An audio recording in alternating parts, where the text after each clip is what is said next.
അള്ളാഹുവിൻ്റെ ദീനിന് വേണ്ടി ഖിദ്മത്തെടുത്തപ്പോൾ അനുഭവിച്ച ക്ലേശമാണ്. പക്ഷെ അത് സഹിച്ചിട്ട് പിന്നെയും ദീനിന് വേണ്ടി ഖിദ്മത്തെടുത്തു. അതിൽ മാറ്റമൊന്നും ഉണ്ടായില്ല. രോഗം വരുമ്പോഴും നമ്മൾ സഹിച്ച് ഖിദ്മത്തെടുക്കണം, സഹിക്കണം. അള്ളാഹു തആല തൗഫീഖ് തരട്ടെ. രോഗം വരുമ്പോൾ നമ്മൾ അതോടുകൂടി അമർന്നിരിക്കരുത്, സഹിച്ചിട്ട്. അല്ലേ, ഷാഫി ഇമാം റളിയല്ലാഹു അൻഹു ദർസ് നടത്തുമ്പോൾ മഹാനവറുകൾക്ക് വലിയ അസുഖം വന്നു. ബാസൂറിന്റെ അസുഖം. ചെറിയ അസുഖമാണോ? ബാസൂർ എന്ന് പറഞ്ഞ് തിരിഞ്ഞില്ലല്ലേ? ഞാൻ പരസ്യമായിട്ട് പറയാം, മൂലക്കുരു ഇപ്പൊ തിരിഞ്ഞില്ലേ? അപ്പൊ തിരിഞ്ഞു. അത് ചെറിയ അസുഖമൊന്നുമല്ല. സുബ്ഹാനല്ലാഹ്, ബാസൂറിന്റെ അസുഖം ചെറിയ അസുഖമൊന്നുമല്ല. അന്ന് ആലോചിച്ച് നോക്കി, നേർക്കേറെ കടക്കാൻ കഴിയോ? ഇരിക്കാൻ കഴിയോ? നേർക്ക് നേരെ ഒരു അന്തസ്സോടെ നടക്കാൻ കഴിയോ? അവിടെയും ഇവിടെയും വരതിയിട്ടും വേദനിച്ചിട്ടും എന്തൊരു പ്രയാസം ഉണ്ടാകും. അപ്പോഴും ദർസ് നിർത്താത്ത മഹാനാണ് ഇമാം ഷാഫി റളിയല്ലാഹു അൻഹു. ശിഷ്യന്മാർ ചോദിക്കും, ഉസ്താദേ ഇതൊക്കെ മാറിയിട്ട്? അപ്പൊ ഷാഫി ഇമാം റളിയല്ലാഹു അൻഹുവിന്റെ മറുപടി, നിങ്ങൾക്ക് ദർസ് എടുക്കുമ്പോൾ എനിക്കൊരു സന്തോഷവും റാഹത്തും വേറെ കിട്ടുന്നുണ്ട്, അതുകൊണ്ട് ഞാൻ ഈ വേദന അറിയാതെ പോവുകയാണ്. എങ്ങനെ ദർസ് എടുത്തുന്നത്? അടിയിലൊരു ചെമ്പ് വെച്ചിട്ട് ആ ചെമ്പ് രക്തം നിറയുമ്പോൾ പിന്നെ കൊണ്ടുപോയി ഒഴിക്കുകയാണ്. ആലോചിക്കണം നമ്മൾ ആ ക്ലേശത. ദീന് ഖിദ്മത്തെടുക്കുമ്പോൾ അവർ സൈക്കിൾ തരണം ചെയ്യാ. നമ്മളൊരു പനി പിടിച്ചു, ജമാഅത്തില്ല, ജമാഅത്ത് പോട്ടെ, ജുമയില്ല. പനി ചെറുങ്ങനെ വന്ന എന്നാ വന്നത്? കഴിഞ്ഞ വ്യാഴാഴ്ച വന്നതാണ്. കഴിഞ്ഞ വ്യാഴാഴ്ച കഴിഞ്ഞിട്ടൊരു വെള്ളിയാഴ്ച കഴിഞ്ഞു, ഇപ്പോൾ ഇത് പുതിയ വെള്ളിയാഴ്ച വരികയാണ്. പക്ഷെ അങ്ങനെ വന്നുകൊണ്ട് എന്തെങ്കിലുമൊക്കെ ഒരു ഒഴിവും കഴിവൊക്കെ പറയാൻ പറ്റിയൊരു മാർഗം ഉണ്ടാകണ്ടേ? നമ്മളതാ കാത്തിരിക്കുന്നത്. നമ്മളിങ്ങനെ കാരണങ്ങളും വിട്ടുവീഴ്ചകളും കാത്തിരിക്കുകയാണ്. അപ്പം അതൊക്കെ അങ്ങനെ ഒരു ഒഴിവ് കിട്ടാൻ വേണ്ടിയിട്ട് അവരത് സഹിച്ച് തരണം ചെയ്തിട്ട് അള്ളാഹുവിൻ്റെ ദീനിന് വേണ്ടി ഖിദ്മത്തെടുക്കായിരുന്നു. അപ്പം അള്ളാഹു തആല അവർക്ക് എളുപ്പമാർഗ്ഗങ്ങൾ വീണ്ടും വീണ്ടും തുറന്നു കൊടുത്തു. ഇമാം ഷാഫി റളിയല്ലാഹു അൻഹു പിന്നെയും രക്തം നിറയുമ്പോൾ അത് ഒഴിവാക്കും, അത് കഴുകി വീണ്ടും കൊണ്ടുവന്ന് നോക്കും, പിന്നെയും അതിൻ്റെ മുകളിൽ നിന്നിട്ട് വീണ്ടും ദർസ് നടത്തും. സുബ്ഹാനല്ലാഹ്, നടക്കുമ്പോഴൊക്കെ ശിഷ്യന്മാർ കൈപിടിച്ചിട്ടും ദർസ് നടത്തുന്നതും അവിടെ ജനങ്ങൾക്ക് ദീനിന് ഖിദ്മത്തിന് നേതൃത്വം കൊടുക്കുന്നതും ഒന്നും നിർത്തിയിട്ടില്ല. നിങ്ങൾക്ക് തോന്നിയോ? പലർക്കും തോന്നിയോ ഷെയ്ഖുന ഉസ്താദ് അവർകൾ കുറച്ചു നേരം റെസ്റ്റ് എടുത്തോട്ടേന്ന്? അള്ളാഹുവിൻ്റെ ദീനിന് ഖിദ്മത്തെടുക്കുന്നതിനേക്കാൾ അപ്പുറം ഉസ്താദിന് വേറെ സന്തോഷം വേറല്ല. നിങ്ങളൊക്കെ കേട്ടില്ലേ, ഉസ്താദിൻ്റെ ഏറ്റവും വലിയ സന്തോഷം ഹോസ്പിറ്റലിൽ നിന്ന് വീട്ടിലേക്ക് വിശ്രമിക്കാൻ വേണ്ടി വന്നപ്പോഴേക്ക് തന്നെ ഉസ്താദിൻ്റെ മനസ്സിലാഗ്രഹം, എനിക്ക് സ്വഹീഹുൽ ബുഖാരി ഒന്ന് ഓതിക്കൊടുക്കണം മർക്കസിലെത്തിയിട്ട് കുട്ടികൾക്ക്. അള്ളാഹു ആഫിയത്തുള്ള ദീർഘായുസ് കൊടുക്കട്ടെ, ആഫിയത്തുള്ള ദീർഘായുസ് കൊടുക്കട്ടെ.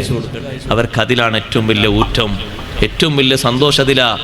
ചിന്തിച്ചു പോയോ നമ്മൾ? കുറച്ചെങ്കിലും റെസ്റ്റ് എടുത്ത് വീട്ടിലവിടെ വിശ്രമിച്ച് നേരത്തെ നേരം ഭക്ഷണമൊക്കെ കഴിച്ചിട്ട് അങ്ങനെ ഫ്രഷായി കുളിച്ചു മാറ്റി ജമാഅത്തും ദിക്റൊക്കെ ആയിട്ട് അങ്ങനെ കഴിഞ്ഞാൽ മതി. പക്ഷെ അവർക്ക് താല്പര്യം അതല്ല. അള്ളാഹുവിൻ്റെ ദീനിൻ്റെ ഖിദ്മത്തിൽ ഇപ്പോഴും നേതൃത്വം കൊടുക്കൽ, ലാസ്റ്റ് പോയിന്റ് വരെ, അവസാനത്തെ ശ്വാസം വരെ അവരാഗ്രഹിക്കുന്ന ദീനിൻ്റെ ഖിദ്മത്താണ്. അതാണ് ആഗ്രഹിക്കുന്നത്, അതാണ് താല്പര്യവും, അതാണ് ഏറ്റവും വലിയ സന്തോഷവും. അതിനെന്തെല്ലാം കാര്യങ്ങൾ ചെയ്യാൻ നമ്മളെ കൊണ്ട് കഴിയോ, പറയാൻ കഴിയോ, ചെയ്യാൻ കഴിയോ, സഹകരിക്കാൻ കഴിയോ, നേതൃത്വം കൊടുക്കായോ അത്രയും നമ്മൾ സഹകരിക്കണം. ഈ പ്രായാധിക്യത്തിലും അള്ളാഹു ആഫിയത്തുള്ള ദീർഘായുസ് കൊടുക്കട്ടെ. ഇവിടെ വരേണ്ട ആളല്ലേ ബഹുമാനപ്പെട്ട മഞ്ഞപ്പറ്റ ഉസ്താദ്. ഇപ്പോഴും അവശതകൾക്കിടയിലും ദർസ് മഹാനവറുകൾ നടത്തുന്നുണ്ട്. അതവർക്കൊരു സന്തോഷമാണ്. അള്ളാഹു ആഫിയത്തുള്ള ദീർഘായുസ് കൊടുക്കട്ടെ. ദർസ് നിർത്താൻ കഴിയൂല. ഇൽമിന്റെ ഒരു ഖിദ്മത്ത്, ദീനിന്റെ ഒരു ഖിദ്മത്ത് അത്രയും സന്തോഷത്തോടെ കാണുന്നവരാണ്. ഞാൻ പറഞ്ഞു വന്നത്, ദീനിന്റെ ഖിദ്മത്തിന്റെ രംഗത്ത് സജീവമായി മുന്നേറിയപ്പോ പരീക്ഷണങ്ങൾ സഹിച്ചു. മുസ്അബ് ബിൻ ഉമൈർ റളിയല്ലാഹു അൻഹു ഓർക്കുന്നു, അബ്ദുറഹ്മാൻ ബിൻ ഔഫ് റളിയല്ലാഹു അൻഹു. എപ്പോഴാ ഓർക്കുന്നത്? നോമ്പ് തുറക്കാൻ തീന്മേശയിൽ ഭക്ഷണങ്ങളൊക്കെ തരം തരായിട്ട് ഇങ്ങനെ കണ്ടപ്പോ കാരക്ക എടുത്ത് നോമ്പ് തുറന്നു, ഒരു മുറുക്ക് വെള്ളം കുടിച്ചു. മഹാനവറുകൾ ഈ തീന്മേശയിലേക്ക് നോക്കിയിട്ട് അങ്ങനെ കരയാണ്. കണ്ടു നിൽക്കുന്ന ആള് ചോദിച്ചു, എന്തിനാണ് അബ്ദുറഹ്മാൻ ബിൻ ഔഫ് തങ്ങളെ എന്തിനാ കരയുന്നത്? മഹാനവറുകൾ പറഞ്ഞു, ഞാൻ ദീനിന് ഖിദ്മത്തെടുത്തു, എത്ര ബറക്കത്താണ് അല്ലാഹു എനിക്ക് ഏറ്റിത്തന്നത്. പക്ഷെ എൻ്റെ നേതാവ് മുസ്അബ് ബിൻ ഉമൈർ റളിയല്ലാഹു അൻഹു വിശാലമായ ബർക്കത്തുകളൊന്നും ആസ്വദിക്കാനുള്ള അവസരം കിട്ടാതെ വിട പറഞ്ഞുപോയി. മരിക്കുന്ന നേരത്തും ഒരു പൂർണ്ണ കഫംപുട ലഭിക്കാതെയല്ലേ മഹാനവറുകൾ മൂത്തായി പോയത്. കാലും തലയും മറയുന്ന ഒരു കഫംപുട കിട്ടാതെ കാലിന്റെ ഭാഗത്ത് പുല്ല് വെച്ച് നിറച്ചിട്ടല്ലേ ഖബറിൽ വെച്ച് മഹാനവറുകളെ മൂടിയത്. ഖുത്തില മുസ്അബ് ബിൻ ഉമൈർ വഹുവ ഖൈറും മിന്നീ, എന്നെക്കാളും വലിയ ഉത്തമനായ നേതാവ്.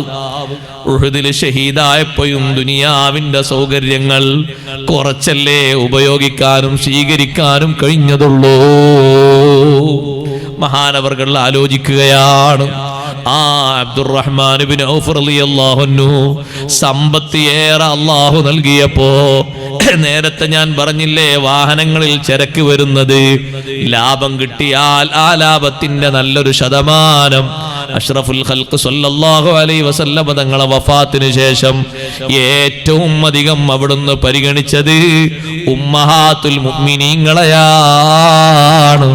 ആയിഷ റളിയല്ലാഹു അൻഹയുടെ വീട്ടുപടിക്കൽ കൊണ്ടുപോയി വെക്കും. 700 ദിർഹം ഉണ്ടാകും, ചിലപ്പോഴൊക്കെ 800 ഉണ്ടാകും. ലാഭത്തിനനുസരിച്ച് വിഹിതം കൊണ്ടുപോയി വെച്ചിട്ട് പറയും, ഇത് കഴിഞ്ഞ ആഴ്ച കച്ചവടം ചെയ്തിട്ട് കിട്ടിയതാണ്, ഇതാ ഇവിടെ വെച്ചിട്ടുണ്ട്, എടുത്തോളൂ ഉമ്മ. എന്താണ് അവരെ പതിവെന്നറിയുമോ? നബി സല്ലല്ലാഹു അലൈഹി വസല്ലം തങ്ങൾ ഉള്ള കാലത്ത് ഹദിയ കൊണ്ടുപോയി കൊടുത്തിരുന്നൊരു വീടാണ് ആയിഷ റളിയല്ലാഹു അൻഹയുടെ വീട്. തങ്ങളെ വഫാത്തിന് ശേഷവും ആ പതിവ് നിർത്താൻ പറ്റൂല, ഇപ്പോഴും കൊടുക്കേണ്ടതുണ്ട്. അതേ അന്ന് കൊടുത്തെങ്കിൽ ഇന്നും കൊടുക്കണം, അവസാന സമയം വരെ കൊടുക്കണം. അബ്ദുറഹ്മാൻ ഇബ്നു ഔഫ് റളിയല്ലാഹു അൻഹു പോലെ മറ്റു മഹാന്മാരും ആ മാർഗം സ്വീകരിച്ചു പോയി. റബ്ബ് സുബ്ഹാനഹു വ തആല അല്ലാഹുവിന്റെ ദീനീ രംഗത്ത് പ്രവർത്തിക്കുമ്പോ കഷ്ടപ്പാടുകളും വിഷമങ്ങളും അനുഭവിച്ചിട്ടും ദീനിൽ ഉറച്ചു നിന്ന് പ്രവർത്തിക്കുന്ന ആളുകൾക്ക് മുന്നേറ്റം അല്ലാഹുവിന്റെ ഒരു വഅദാണ്.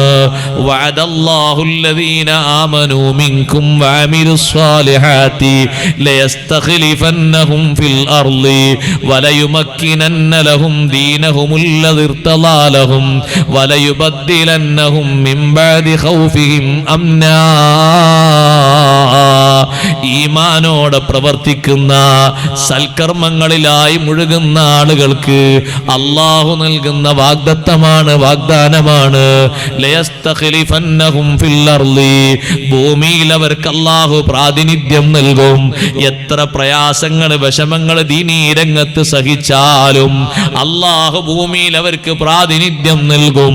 വലയുമക്കിനന്ന ലഹും ദീനഹുമുല്ലദി ഇർതളാ ലഹും, അല്ലാഹു അവർക്ക് വേണ്ടി തൃപ്തിപ്പെട്ട ദീനേതാണോ ആ ദീനീ രംഗത്ത് പ്രവർത്തിക്കാനുള്ള സൗകര്യം അല്ലാഹു കൊടുക്കും. വലയുബദ്ദിലന്നഹും മിൻ ബഅദി ഖൗഫിഹിം അംനാ, നേരത്തെ ഭയമായിരുന്നു, പേടിയായിരുന്നു, ആ പേടിക്ക് ശേഷം നല്ല സുരക്ഷിതത്വം അല്ലാഹു പകരം നൽകിയിട്ട് നല്ല ഹിമ്മത്ത് അല്ലാഹു ഉയർത്തി കൊടുക്കും. ഇത് അല്ലാഹു മുഅ്മിനീങ്ങൾക്ക് നൽകുന്ന വാഗ്ദാനമാണ്.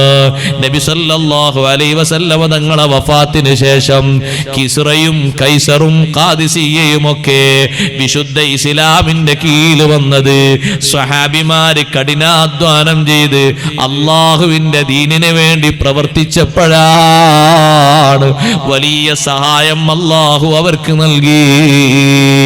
അവര് വിശ്രമിക്കാനിരുന്നില്ല, അവര് സന്തോഷത്തോടെ മുന്നേറിയപ്പോ വലിയ വിജയങ്ങളല്ലേ അല്ലാഹു തആല സമ്മാനിച്ചത്. ഏറ്റവും കൂടുതൽ പ്രശ്നമായി കണ്ടിരുന്ന ഒന്നല്ലേ മുസൈലിമത്തുൽ കദ്ദാബിന്റെ രംഗപ്രവേശം. മുസൈലിമയെ വാഴ്ത്തുന്ന ബനു ഹനീഫ ഗോത്രക്കാര് ആ മുസൈലിമക്ക് അവര് പേര് വിളിച്ചിരുന്നത് വരെ റഹ്മാനുൽ യമാമ എന്നാണ്. യമാമയിലെ റഹ്മാൻ കള്ളപ്രവാചകനായ മുസൈലിമക്ക് അവര് വെച്ചിരുന്ന പേരാണ്. അലി റളിയല്ലാഹു അൻഹു പറഞ്ഞു അവർക്ക് വാക്ക് മാറിപ്പോയതാണ്. റഹ്മാനുൽ യമാമ എന്നല്ല പറയേണ്ടത്, ശൈത്താനുൽ യമാമ എന്നാണ്. അലി റളിയല്ലാഹു അൻഹു പറഞ്ഞു അങ്ങനെയാണ് പറയേണ്ടത്. അല്ലാഹു തആലാക്ക് സ്വന്തമായിട്ടുള്ള റഹ്മാൻ എന്നൊരു ഇസ്മു പോലും ഈ മുസൈലിമത്തുൽ കദ്ദാബിനെ അവര് വെച്ച് കെട്ടി. മുസൈലിമയെ ഒരു ആരാധ്യനായി അവര് കണ്ടുപോയി.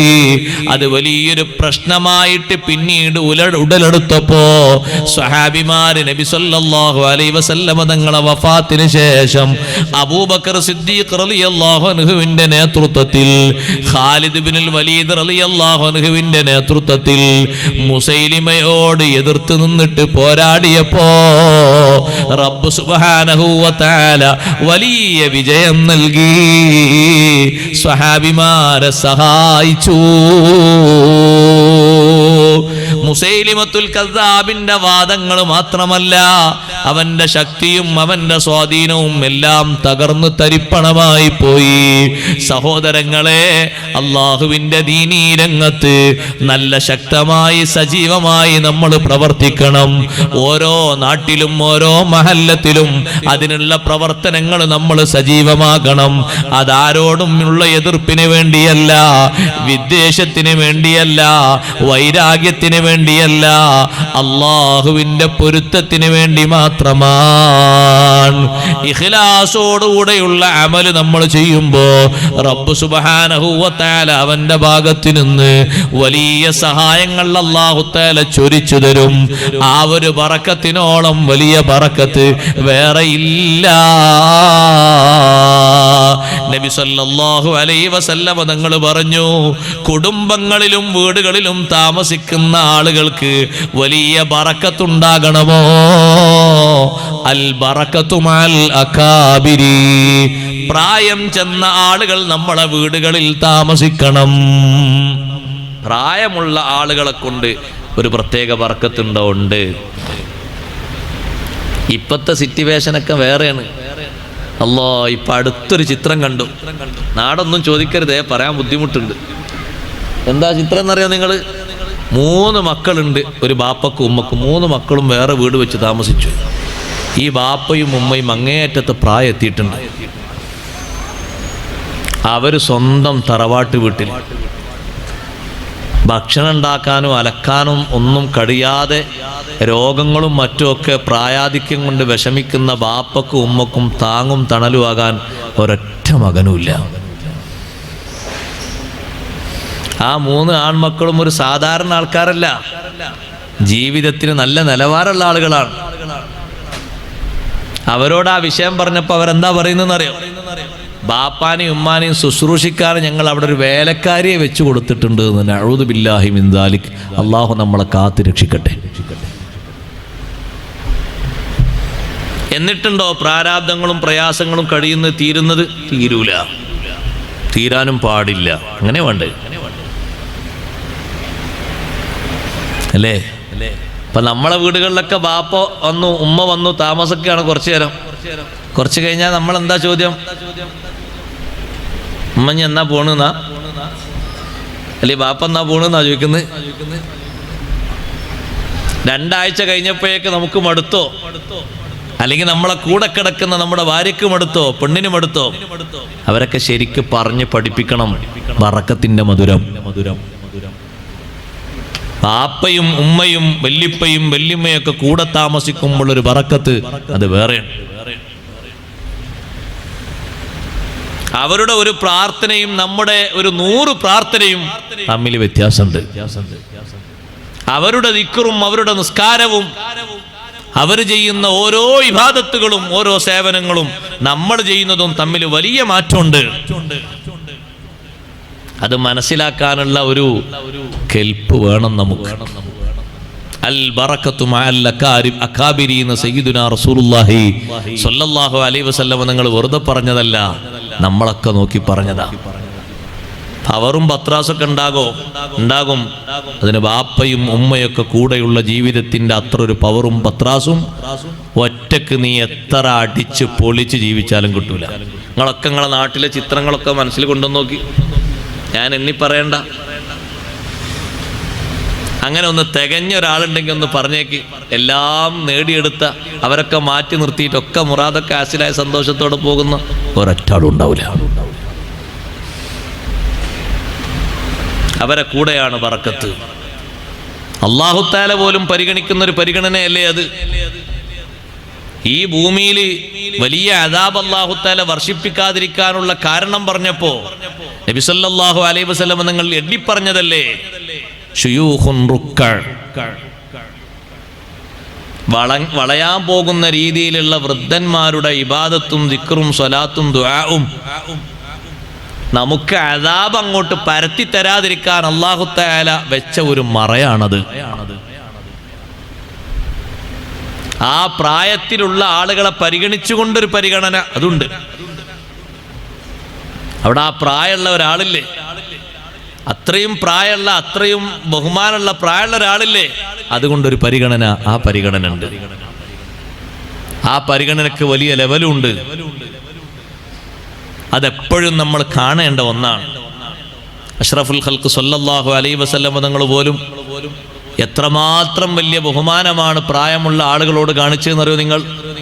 മക്കാ വിജയത്തിന്റെ അന്ന് ബഹുമാനപ്പെട്ട സയ്യിദുന അബൂബക്കർ സിദ്ദീഖ് റളിയല്ലാഹു അൻഹു മദീനയിൽ നിന്ന് മക്കയിലേക്ക് എത്തിയതാണ്.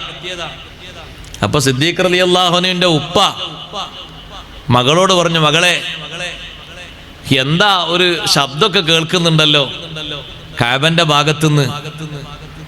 ശരിക്കൊരു കാഴ്ചക്കൊരു ചെറിയ കുറവുണ്ട് ഉപ്പാക്ക്, പ്രായം അത്രയും കൂടുതലുണ്ട്.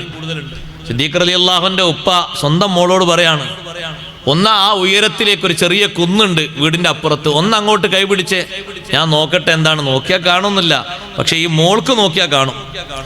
മോളോട് ചോദിച്ചു, എന്താ അവിടെ കാണുന്നുണ്ടോ? അവിടെ കുറേ ആളുകൾ തടിച്ചുകൂടി നിൽക്കുന്നത് കാണുന്നുണ്ട്. നബി സല്ലല്ലാഹു അലൈഹി വസല്ലം ഞങ്ങളെ കൂടെ മദീനത്തു നിന്ന് മക്കയിലേക്ക് വന്നവരെന്നെ 10,000 ഉണ്ട്. പിന്നെ മക്കത്തുള്ള ആളുകളും മറ്റൊക്കെ വേറെയും കുറെ ആളുകൾ തടിച്ചുകൂടി നിൽക്കുന്നുണ്ട്. അപ്പൊ സിദ്ദീഖ് റളിയല്ലാഹുവിന്റെ ഉപ്പ പറഞ്ഞു, എങ്കിൽ നബി സല്ലല്ലാഹു അലൈഹി വസല്ലം തങ്ങളും സ്വഹാബത്തൊക്കെ വന്നിട്ടുണ്ടാകും, അതാണ് ആ കാണുന്നത്. എനിക്ക് അവരടുത്തേക്കൊന്ന് പോകണം, എനിക്ക് നബി സല്ലല്ലാഹു അലൈഹി വസല്ലം തങ്ങളൊന്ന് കാണണം. ആ ആഗ്രഹം പറഞ്ഞപ്പോൾ സിദ്ദീഖ് റളിയല്ലാഹു അൻഹു കുറച്ച് കഴിഞ്ഞപ്പോൾ വീട്ടിൽ വന്നു.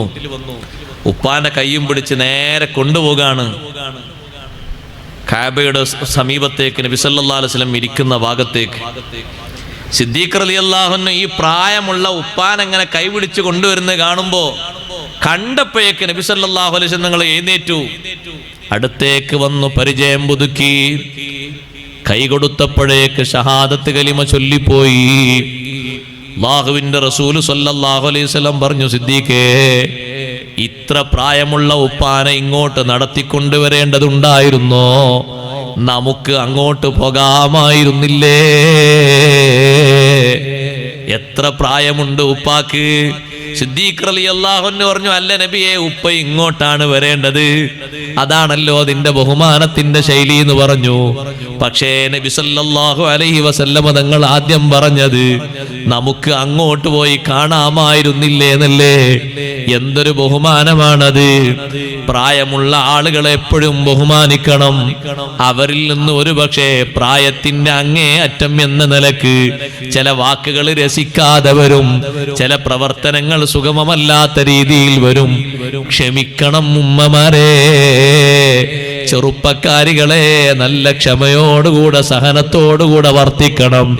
അവരെ കൊണ്ട് ഉണ്ടായിത്തീരുന്ന ബറക്കത്താണ് കാക്ഷിക്കേണ്ടത്. ആ ബറക്കത്തിന് വേണ്ടിയാണ് പ്രവർത്തിക്കേണ്ടത്.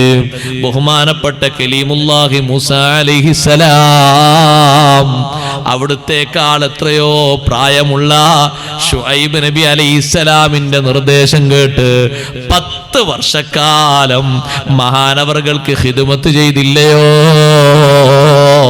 അവിടുത്തെ തോട്ടത്തിലും അവിടുത്തെ പറമ്പിലുമായി നല്ല ജോലി പോലെ സേവനം ചെയ്തിട്ട് 10 വർഷക്കാലം ശുഐബ് നബി അലൈഹിസ്സലാമിനെ തൃപ്തിപ്പെടുത്തിയല്ലോ. ആ തൃപ്തിപ്പെടുത്തിയപ്പോൾ സന്തോഷത്തിന്റെ സമ്മാനമായിട്ടല്ലേ സഫൂറാ ബീവി റളിയല്ലാഹു അൻഹയെ വിവാഹം ചെയ്തു കൊടുത്തത്. ബഹുമാനപ്പെട്ട മൂസാ നബി അലൈഹിസ്സലാം അന്ന് വളരെ ചെറുപ്പമാണ്. 30 വയസ്സും 31 വയസ്സും ചില്ലറയുമേ ആയിട്ടുള്ളൂ.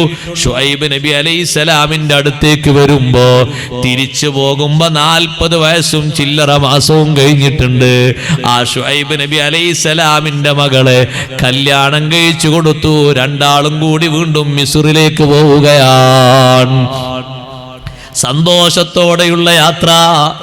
ഇത്രയും കാലം ഖിദ്മത്തെടുത്തത് ആ ഉപ്പയോടുള്ള ബഹുമാനം കൊണ്ടാണ്. ആ രണ്ട് മക്കൾക്കും വെള്ളം കോരി കൊടുക്കാനുള്ള കാരണം തന്നെ വഅബൂനാ ശൈഖുൻ കബീർ, വെള്ളം കോരിയെടുക്കാൻ വേണ്ടി ഈ കിണറിന്റെ അടുത്തേക്ക് വരാൻ ഞങ്ങളെ ഉപ്പാക്ക് കഴിയില്ല. ഉപ്പാക്ക് അങ്ങേയറ്റം പ്രായമായിട്ടുണ്ട്. ഞങ്ങൾ രണ്ട് പെൺമക്കൾ മാത്രമേ വീട്ടിലുള്ളൂ. ഈ ആണുങ്ങളൊക്കെ വെള്ളം കോരി എടുത്ത് പോയിട്ട് വേണം ഞങ്ങൾക്ക് വെള്ളം എടുക്കാൻ. പ്രായമുള്ള ഉപ്പാക്ക് വെള്ളം കിട്ടാൻ ഇനിയും നേരം വൈകുമെന്ന് കണ്ടപ്പോ അവരിൽ നിന്ന് പാത്രങ്ങൾ മേടിച്ച് മൂസാ നബി അലൈഹിസ്സലാം വെള്ളം കോരിക്കൊടുത്ത് നേരത്തെ അവരെ വീട്ടിലേക്ക് അയച്ചപ്പോ മൂസാ നബി അലൈഹിസ്സലാത്തു വസ്സലാമിന് ആ ഉപ്പ വലിയ സന്തോഷം നൽകിയിട്ട് പറഞ്ഞില്ലേ, ലാ തഖഫ്, നിങ്ങൾ ഒന്നും പേടിക്കരുത്. മിസ്റിൽ നിന്ന് ഒരാളും തെരഞ്ഞ് ഇങ്ങോട്ട് വരില്ല, നിങ്ങളെ ഒരാളും കൊണ്ടുപോകില്ല. നജൗത മിനൽ ഖൗമിൽ ളാലിമീൻ, ആ അക്രമികളായ സമൂഹത്തിൽ നിന്ന് അല്ലാഹു നിങ്ങളെ രക്ഷപ്പെടുത്തിയിരിക്കുന്നു. ഒട്ടും പേടിക്കേണ്ടതില്ല. സഹോദരങ്ങളെ, സഹോദരിമാരെ, നല്ല ബഹുമാനത്തോടെ വർത്തിക്കേണ്ട സമയവും അതാണ്. ഏറ്റവും വലിയ ബഹുമാനം അവരോട് നൽകേണ്ടത് വിശുദ്ധ ഖുർആൻ നമ്മോട് പറഞ്ഞില്ലേ, സംസാരത്തിലും പെരുമാറ്റത്തിലും നല്ല ബഹുമാനം കൊടുക്കണേ. ഏറ്റവും കൂടുതൽ പ്രായാധിക്യത്തിൽ സംസാരത്തിലാണ്, വെറുപ്പുണ്ടാക്കരുത്. പ്രായാധിക്യത്തിൽ സംസാരത്തിലും പെരുമാറ്റത്തിലും നല്ല ശ്രദ്ധ വേണം. ചിലപ്പോഴൊക്കെ അവർ കാണുമ്പോൾ അവർക്ക് ദഹിക്കാത്ത വിഷയങ്ങളാണെന്ന് കരുതിയിട്ട് പലതും എണ്ണി എണ്ണി പറഞ്ഞേക്കും. നമ്മളെ പ്രായത്തിന്റെ കുറവ് കൊണ്ട് നമ്മൾ സ്വീകരിക്കേണ്ടത് വഖുല്ലഹുമാ ഖൗലൻ കരീമാ,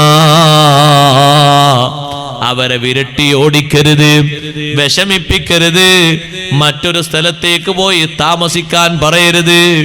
ഞാൻ നിർദ്ദേശിക്കും പോലെ ഇവിടെ താമസിക്കണമെന്ന നിർദ്ദേശം പറയരുത്. വഖുല്ലഹുമാ ഖൗലൻ കരീമാ, ബഹുമാനത്തോടെയുള്ള മാന്യതയോടുള്ള വർത്തമാനം പറയണം. എത്ര സങ്കടപ്പെടുത്തുന്ന വാക്കുകൾ പറഞ്ഞാലും പ്രായം കൂടിയവരല്ലേ എന്ന നിലക്കൊരു വലിയ പരിഗണനയും ക്ഷമയും നമ്മുടെ ഭാഗത്ത് നിന്നും ഉണ്ടാകണം. അപ്പോഴാണ് ആ വലിയ ബറക്കത്ത് ലഭിക്കുക. ചെറിയൊരു വിഷയം ഉണ്ടാകുമ്പോഴേക്ക് സഹോദരിമാരോട് ഞാൻ പറയട്ടെ, കംപ്ലൈന്റ് പറഞ്ഞിട്ട് ഭർത്താവിനോട്, പിന്നെ ഇങ്ങനെയാണെങ്കിൽ ഞാൻ എൻ്റെ വീട്ടിൽ പോയിട്ട് അവിടെ താമസിക്കാം. എന്താ പ്രശ്നം? ഒന്നുമല്ല, എൻ്റെ കുട്ടി ഒന്ന് അങ്ങോട്ട്, എൻ്റെ കുട്ടി എന്ന് പറഞ്ഞത് ഈ ഉമ്മാൻ്റെ പേരെ കുട്ടി തന്നെയല്ലേ, ഒന്ന് അങ്ങോട്ട് പോയപ്പോഴേക്ക് അവിടെ ഒരു ചെറിയ ക്ലാസ് എടുത്ത് പൊട്ടിച്ചപ്പോഴേക്ക് ഉമ്മ വാക്ക് പറയാൻ തുടങ്ങി. ആ കുട്ടി ഇപ്പുറത്തേക്കൊന്ന് പിന്നെയും വാക്ക് പറയാൻ തുടങ്ങി. അപ്പൊ ഈ ഭർത്താവ്, കേൾക്കുന്ന ഭർത്താവ് ആ പെണ്ണിനെ നല്ലോണം ഉപദേശിക്കണം. അങ്ങനെ ഉമ്മ പറഞ്ഞോ, എന്നാ ഉമ്മ അവിടെ നിന്നോട്ടൊരു കാര്യം ചെയ്യ്, നീ ഒരു വാഹനം വിളിച്ച് പതുക്കെ നിന്റെ വീട്ടിലേക്ക് വെക്കോ. അങ്ങനല്ല പറയേണ്ടത്. ക്ഷമിക്കാനും പൊറുക്കാനും സഹകരിക്കാനുള്ള നല്ല ഉപദേശങ്ങൾ കൊടുക്കണം. ഇതുപോലെ ഒരു ഉമ്മ അപ്പുറത്ത് നിങ്ങളെ വീട്ടിലുണ്ടായിരുന്നു. ആ ഉമ്മാക്കും സ്വസ്ഥത വേണ്ടേ? കുറച്ചുകൂടി കാലം കഴിഞ്ഞാൽ ഈ ഉമ്മയെപ്പോലെ പ്രായമുള്ളൊരു ഉമ്മയായിട്ട്, ഉമ്മാമയായിട്ട് നീയും വരും. ഈ ഉമ്മയോട് നീ എങ്ങനെയാണോ സ്നേഹത്തോടെ വർത്തിക്കുന്നത്, പെരുമാറുന്നത്, അതിനേക്കാളും നല്ല സ്നേഹം നിനക്ക് കിട്ടണമെന്ന് ഇപ്പോൾ തന്നെ ആഗ്രഹം ഉണ്ടാകും പ്രായം കൂടുതലാകുമ്പോൾ. പക്ഷെ അന്ന് ഒരു സ്നേഹവും ബഹുമാനവും ഒക്കെ കിട്ടണമെങ്കിൽ ഈ മാതാപിതാക്കൾക്ക് ഇപ്പോൾ ഗുണം ചെയ്യണം. അതാണല്ലോ അതിൻ്റെ മാർഗം. നമ്മളെ മക്കൾ നമ്മളെ ബഹുമാനിക്കാനും ഗുണം ചെയ്യാനുള്ള മാർഗം എന്താ? ബിർറു ആബാഅക്കും തബിർറുക്കും അബ്നാഉക്കും സദഖ റസൂലുള്ളാഹി സ്വല്ലല്ലാഹു അലൈഹി വസല്ലം. നിങ്ങൾ നിങ്ങളെ മാതാപിതാക്കൾക്ക് ഗുണം ചെയ്യണം, എന്നാൽ നിങ്ങളെ മക്കൾ നിങ്ങൾക്കും ഗുണം ചെയ്യും. അതാണ് അതിൻ്റെ മാർഗം. അപ്പൊ എങ്ങനെയാണോ അവരെ പോറ്റുന്നത്, അവരോട് സമീപിക്കുന്നത്, പെരുമാറുന്നത്, കഷ്ടപ്പെടുത്തിയിട്ടാ, ആ ഒരു കഷ്ടപ്പാട് അതിനേക്കാളും മൂർച്ചയിൽ അനുഭവിക്കേണ്ടി വരും. ഒരു പക്ഷേ ഡിഗ്രി കൂടുതലായിരിക്കും, കുറച്ചുകൂടി കനത്തിലായിരിക്കും അല്ലാഹു തആല തരുന്നത്, വിഷമം കൂടുതലായിട്ട്. അല്ല, സ്നേഹത്തോടെ വാത്സല്യത്തോടെ പെരുമാറി നല്ല സന്തോഷത്തോടെ ഇടപഴകി സേവനങ്ങളൊക്കെ ചെയ്ത് അവരെ ബുദ്ധിമോശം കൊണ്ടോ പ്രായാധിക്യം കൊണ്ടോ ഉണ്ടായിത്തീരുന്ന വൈകല്യങ്ങളും അതുപോലെ തന്നെ അവരിൽ നിന്ന് രോഗമോ മറ്റോ കാരണമായിട്ട് ഉണ്ടായിത്തീരുന്ന ചില വിഷമങ്ങളും വൃത്തികേടുകളൊക്കെ സഹിച്ച് തരണം ചെയ്തുള്ള ഖിദ്മത്ത്, ആ ഖിദ്മത്തിനേക്കാളും സന്തോഷിപ്പിക്കുന്ന ഖിദ്മത്തായിരിക്കും നമ്മളെ മക്കളെ കൊണ്ട് അല്ലാഹു നമുക്ക് തരാം. അപ്പൊ നമ്മളെ മക്കൾ നന്നാകാനുള്ള ഒരു കാരണവും ഈ ബാപ്പാർക്കും ഉമ്മാർക്കും നമ്മൾ ചെയ്യുന്ന ഖിദ്മത്താണ്. അതാണ് അതെപ്പോഴും മനസ്സിലാക്കിയെടുക്കേണ്ട ഒരു കാര്യമാണ്. സ്വന്തം വീട്ടിലാകെ നമ്മൾ വേറെ വീടൊക്കെ വെച്ച് മാറുമ്പോൾ തൽക്കാലം സമാധാനം ഉണ്ടാകും. ഇപ്പൊ നീ ക്ഷമിച്ചോ, ഇപ്പൊ നീ സഹിച്ചു എന്നൊരു വാക്കാണ് ആദ്യം തന്നെ പറയുന്നെങ്കിൽ പിന്നെ ആ വീട് ഉണ്ടാക്കുന്നത് വരെ അതിൻ്റെ വാളായിരിക്കും. വീടുണ്ടാക്കി കഴിഞ്ഞിട്ട് പിന്നെ ബാപ്പയും ഉമ്മയോടെ താമസിക്കുമ്പോൾ നിങ്ങളല്ലേ പറഞ്ഞു നമ്മളെ വീടുണ്ടാക്കി കഴിഞ്ഞാൽ സമാധാനം ഉണ്ടാകുന്നു, ഇപ്പോഴും അങ്ങനെ തന്നെയല്ലേ എന്നായിരിക്കും പിന്നെ. അതുകൊണ്ട് ആദ്യം കൊടുക്കേണ്ട ബാലപാഠം നിർദ്ദേശങ്ങൾ നമുക്ക് കുറച്ചു കാലം കൂടി സഹിച്ചാൽ മതി എന്നതല്ല. പ്രായാധിക്യത്തിലുള്ള ഉമ്മയല്ലേ ബാപ്പയല്ലേ, അവരോട് പൊരുത്തക്കേടരുത്. പൊരുത്തക്കേടിന് എന്തെങ്കിലും വാക്കോ മറ്റോ പ്രായാധിക്യം കൊണ്ട്, പ്രായം കൂടുമ്പോൾ ചിലപ്പം ബുദ്ധിക്ക് ചിലപ്പം കുറവ് വരും, ഓർമ്മശക്തി കുറയും, അതുപോലെ തന്നെ കേൾവിക്ക് കുറവ് വരും, കാഴ്ചക്കുറവ് വരും, ചിലതൊന്നും പറഞ്ഞത് ഓർമ്മ ഉണ്ടാവില്ല. അതുകൊണ്ട് 2, 3, 4 വട്ടമൊക്കെ പറയും. അങ്ങനെയൊക്കെ ഉണ്ടാവും. ചിലപ്പം 10 വട്ടം പറഞ്ഞു ഒരു ദിവസം. അത് ചെറുപ്പത്തിൽ നമ്മൾ 10 അല്ല 20 അല്ല 25 വട്ടം പറഞ്ഞിട്ട് നമ്മൾ നോവിച്ചിട്ടില്ലായിരുന്നു, നമ്മളോടൊന്നും പറഞ്ഞിട്ടില്ലായിരുന്നു. പക്ഷെ നമ്മളിപ്പോൾ അത് മറന്നു, പലതും മറന്നു. ചോദിച്ചതിന് എത്ര വട്ടം ചോദിച്ചിട്ടുണ്ട്. മുന്നിൽ കൊണ്ടുവന്ന് നിർത്തിയൊരു വാഹനത്തെ കണ്ടപ്പോൾ ആ വാഹനത്തിൻ്റെ ഒരു മോഡലൊക്കെ കണ്ടപ്പോൾ മകൻ ചോദിച്ചു ഉമ്മാനോട്, ഉമ്മ എന്താണത്? മോനെ അതിന് പിന്നെ ടിപ്പർ എന്നാ പറയാം. കുറച്ചുകൂടി കഴിഞ്ഞപ്പോൾ പിന്നെയും ചോദിക്കണം, എന്താ അത്? ടിപ്പർ എന്നാണ്. 10 വട്ടം ചോദിച്ചപ്പോഴും യാതൊരു വിഷമത്തിൻ്റെ ഒരു വാക്കും പറയാതെ 10 വട്ടം ഒരേ മറുപടി. എന്ത് രസമായിട്ടാ പറഞ്ഞെന്ന്. പക്ഷെ ഇപ്പൊ പ്രായാധിക്യം കൂടിയിട്ട് ഒരു കാര്യം തന്നെ 4, 5 വട്ടം പറയുമ്പോഴേക്ക് ഇതന്നെയല്ലേ നേരത്തെയും പറഞ്ഞ് പിന്നെയും പറയാ തുടങ്ങി. നമ്മൾ അരച്ചി ആടാൻ തുടങ്ങി. അങ്ങനെ ആയാലെങ്ങനെ? നമ്മൾ നമ്മളെ കാര്യമൊക്കെ മറന്നിട്ടല്ലേ ഈ ചോദിക്കുന്നത്, ഈ സംസാരിക്കുന്നത്. അങ്ങനെ ആയാൽ ബർക്കത്തുണ്ടാകൂല. നിങ്ങൾ വിചാരിച്ച് ബർക്കത്ത് എന്ന് പറഞ്ഞാൽ ബാരിക്കലനാഫി ഷാബാന എന്ന് പറയുമ്പോഴേക്ക് അള്ളാഹുത്തലയോട് തരുന്ന ആ കാത്തിരുന്നോളൂ. ഇപ്പൊ തരും, കൊട്ടക്കണക്കിന് ഇപ്പൊ തരും. ഇപ്പോളേ കീശയൊക്കെ നിറച്ചാൽ കൊടുത്തരും.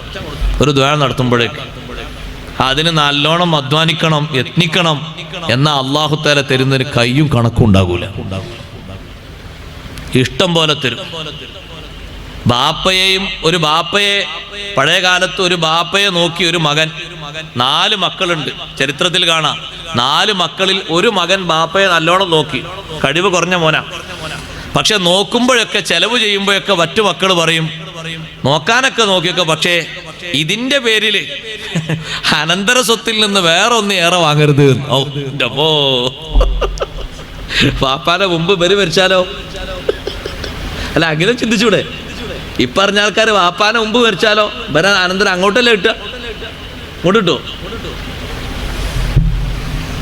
ഈ മരിച്ചു എന്നുള്ളതിന്റെ പേരിൽ ആ ബാപ്പാനെ അനന്തര സ്വത്ത് മക്കൾ കിട്ടുമോ?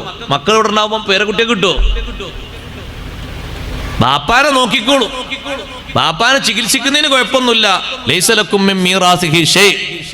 അനന്തര സ്വത്ത് വല്ലതും മോഹിച്ചുകൊണ്ട് നോക്കണ്ട കേട്ടോ. മറ്റാ സഹോദരന് ബാപ്പാനെ അനന്തര സ്വത്ത് കിട്ടിയില്ലെങ്കിലും വേണ്ടില്ല, എൻ്റെ ബാപ്പ എന്നുള്ള അർത്ഥത്തിൽ നല്ലോണം പോറ്റി വളർത്തി ബാപ്പാക്ക് വേണ്ട ശുശ്രൂഷകളൊക്കെ ചെയ്തു. ബാക്കിയുള്ളവരൊക്കെ ഓരോ വിഷയങ്ങൾ വരുമ്പോൾ പറയും നോക്കിക്കോളൂ, ഒന്നും ആ പ്രതീക്ഷിച്ചൊന്നും വേണ്ട. സുബ്ഹാനല്ലാഹ്, മരിക്കുന്നത് വരെ പാപ്പാനെ നോക്കി, പൊന്നുപോലെ നോക്കി. അത്ര കഴിവൊന്നുമില്ല, വളരെ സാഹസികമായിട്ടാണ് നോക്കിയത്. ദിനേന അധ്വാനിച്ച് കിട്ടുന്ന ചെറിയ കൂലി കൊണ്ട് കുടുംബം പോറ്റുന്ന കൂട്ടത്തിൽ സൂക്കേടിലായി കിടക്കുന്ന ബാപ്പാനെയും നോക്കി. മരിക്കുന്നത് വരെ ബാപ്പാക്കുള്ള റാഹത്തായ അവസ്ഥകളൊക്കെ ചെയ്തു കൊടുത്തു. മരിച്ചു കഴിഞ്ഞപ്പോഴും ബാക്കിയുള്ള സഹോദരങ്ങൾ പറഞ്ഞു, ബാപ്പാന്റെ അനന്തര സ്വത്തിൽ നിന്ന് നോക്കി എന്നതിൻ്റെ പേരിൽ നിനക്കൊന്നുമില്ല. അദ്ദേഹം പറഞ്ഞു, എനിക്ക് പ്രത്യേകം ഒന്നും വേണ്ട. അനന്തര സ്വത്തിന്റെ വിഹിതമായിട്ട് വല്ലതും അർഹതപ്പെട്ടതുണ്ടെങ്കിൽ എനിക്ക് മതി, ഇല്ലെങ്കിൽ അതും വേണ്ട. സുബ്ഹാനല്ലാഹ്. ബാപ്പ അദ്ദേഹത്തിന്, മരിച്ചുപോയ ബാപ്പ അദ്ദേഹത്തിന് സ്വപ്നത്തിൽ ദർശനം കൊടുക്കുന്നു. ബാപ്പയുടേതായി അവർക്കൊന്നും അറിയാത്ത സ്വത്തൊരു സ്ഥലത്തുണ്ട്, അത് വേണമെങ്കിൽ നീ എടുത്തോളൂ. അതൊരു 500 ദിർഹമുണ്ട്. പക്ഷേ ആ ചെറുപ്പക്കാരൻ ചിന്തിക്കുന്നു, എനിക്കത് വേണ്ട. കാരണം സ്വന്തം സഹോദരന്മാര് അവര് സ്വത്തിന്റെ പീറകളാണ്. അവരിതറിഞ്ഞിട്ട് ഇനി വേറൊരു യുദ്ധത്തിന് നിൽക്കണ്ടല്ലോ. അവരോട് പറഞ്ഞു, ബാപ്പാന്റെ ഒരു സ്വത്ത് അവിടെയുണ്ട്, അത് നിങ്ങൾക്ക് വേണമെങ്കിൽ എടുത്തോളൂ. കേൾക്കേണ്ട താമസമേ ഉള്ളൂ. എത്ര പെട്ടെന്ന് ഓടിപ്പോയതെന്ന് പിന്നെ ചോദിക്കേണ്ടിയില്ല. രണ്ടാമത് ആ ബാപ്പ ദർശനം കൊടുത്തു. ഒരു 100 ദിർഹമുണ്ട് വേറൊരു സ്ഥലത്ത്, ഇവർക്കൊന്നും അറിയില്ല. അത് അയാൾ തരും, പോയി ചോദിച്ചാൽ മതി. കാരണം കിട്ടാനുള്ള കണക്ക് ഓർമ്മ ഉണ്ടാവില്ലല്ലോ, കൊടുക്കാനുള്ളതല്ലേ ഓർമ്മ ഉണ്ടാവുള്ളൂ അല്ലേ? അതല്ലേ എങ്ങനെ ഉണ്ടാവുള്ളൂ? അങ്ങനെ ഉണ്ടാവുള്ളൂ. ആ കണക്കാ ബാപ്പ പറയുന്നത്. അപ്പൊ ആ 100 ദിർഹമിന്റെ കണക്ക് പറഞ്ഞപ്പോഴും ഈ ചെറുപ്പക്കാരൻ പറഞ്ഞു, വേണ്ട. കാരണം ആ 100 ദിർഹം എങ്ങാനും ഞാൻ വാങ്ങിയാൽ ഇവര് വെറുതെ വിടുവോ? ഒരു 100 ദിർഹമുണ്ട് ബാപ്പാൻ്റെത് അവിടെ. 100 ദിർഹമോ? എവിടെ? അഡ്രസ് വെച്ച് ഇവര് പോയി ഇത് വാങ്ങി. മൂന്നാമതായിട്ട് ബാപ്പ പറഞ്ഞു, 1 ദിർഹമുണ്ട് ഒരാളുടെ കയ്യിൽ, ഒറ്റ ദിർഹം. അപ്പൊ ഇവര് പറഞ്ഞു, ഒന്നല്ലേ, അത് നിങ്ങൾ എടുത്തോളി പറഞ്ഞു. ബാക്കിയുള്ള സഹോദരങ്ങൾ പറഞ്ഞു, 1 ദിർഹമല്ലേ? എന്തോ ഒന്നിനോട് ഒന്ന് വിട്ടുകൊടുത്തതേ. തീരെ മാറിയിട്ടല്ല, ഒന്നെങ്കിലും കൊടുക്കണ്ടേന്ന് കരുതിയിട്ട്, നാട്ടുകാരെന്തെങ്കിലും പറയാൻ കരുതിയിട്ട്, ഒന്നല്ലേ എടുത്തോളി എന്ന് പറഞ്ഞു. സുബ്ഹാനല്ലാഹ്. അല്ലാഹു തആല ബറക്കത്ത് കൊടുക്കാൻ വിചാരിച്ച ഒന്ന് പോരെ? ആ മതി. ഈ മകൻ ആ ഒരൊറ്റ ദിർഹവുമായിട്ട് അങ്ങാടിയിലേക്ക് പോകാണ്, എന്തെങ്കിലുമൊക്കെ സാധനം വീട്ടിലേക്ക് വാങ്ങിക്കൊണ്ടുവരാൻ വേണ്ടിയിട്ട്. അപ്പൊ ഒരു മത്സ്യം വിൽക്കുന്ന ആളെ കണ്ടപ്പോ, ഒരു വലിയ മത്സ്യം ഇങ്ങനെ ഉണ്ട്, കണ്ണൊക്കെ തുറിച്ചിങ്ങനെ നിൽക്കുന്നു. ഇത് തരുമോന്ന് ചോദിച്ചു. ഇതിന് ചെറിയൊരു പഴക്കമുണ്ട്. ആ പഴക്കം പ്രശ്നമല്ല, ഇത് തരുമോ? 1 ദിർഹമേ എന്റെ കയ്യിലുള്ളൂ. ആ 1 ദിർഹം മതി, അതിനെ ധാരാളമാണ്, കൊണ്ടുപോയിക്കൊടുന്നു. അങ്ങനെ അവിടെ ഇവിടെയൊക്കെ പൊട്ടിയൊരു മത്സ്യമല്ല, അത് വീട്ടിൽ കൊടുന്ന് ഭാര്യനെ ഏൽപ്പിച്ചു. ഭാര്യ അതിങ്ങനെ തുറന്നു നോക്കുമ്പോ അതിന്റെ ഉള്ളിൽ ഒരു മുത്ത് ലഭിച്ചു. ഒരു മുത്ത്. മുത്ത് എവിടെയുള്ളത്? കടലിലല്ലേ വലിയ മുത്ത്. യഖ്റുജു മിൻഹുൽ ലുഅ്ലുഉ വൽ മർജാൻ. മുത്തൊക്കെ അല്ലാഹു തആല കേന്ദ്രീകരിച്ച് വെച്ച ഒരു സ്ഥലല്ലേ കടല്, ബഹറ്. ഒരു മുത്ത് കിട്ടി. ആ മുത്ത് കിട്ടിയപ്പോ ഭർത്താവിനോട് പറഞ്ഞു, ഭർത്താവേ, ഈ മത്സ്യത്തിന്റെ ഉള്ളിൽ നിന്ന് കിട്ടിയതാണ്.